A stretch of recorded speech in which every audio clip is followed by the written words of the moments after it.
ट्रॅक्टरने शेती सगळे करत नाही. हे बैलांपासून या शेणापासून इथे हे शेणखत तयार केलेलं आहे. या शेणखतचा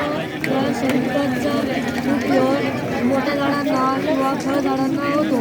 आणि जर या लहान झाडांना जर शेणखत घातलं तर ती मरून जाणार. कारण का या शेणखतामध्ये या शेणखतामध्ये नत्र, स्फुरद आणि पालाश हे घटक आहे.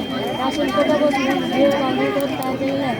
या गांडूळखताचा उपयोग भाज्यांना किंवा मोठ्या झाडांना होतो. याच्यामध्ये नत्र, स्फुरद आणि पालाश हे घटक आहे. हे आहे कंपोस्ट झाडांना किंवा भाज्यांना उपयोग होतो. हे आहे साठवणीचे पाणी. याला आपण शकतो. पावसाळ्यात जेव्हा पाऊस पडतो तेव्हा ह्या तळ्यामध्ये असू शकते आणि उन्हाळ्यात आपल्याला कुठेही पाणी मिळत नाही. मग आपण आपल्या तळ्यामधले पाणी वापरू शकतो. आपल्या तळ्याचे पाणी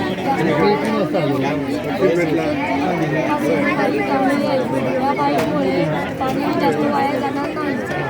हे आहे बायोगॅस ही आहे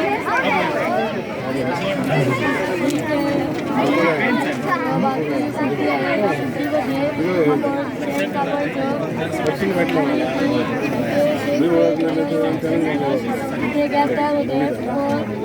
या पाईपमधून ही गॅस आपल्या शेगडीपर्यंत व शेगडी पेटते. आणि इथे पातळ जे शेण असतं ते आपण आपल्या खतासाठी वापरू शकतो. आणि रासायनिक खतांमुळे आपल्याला त्रास होतो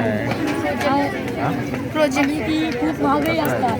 म्हणून आपण सेंद्रिय खते वापरायला पाहिजे.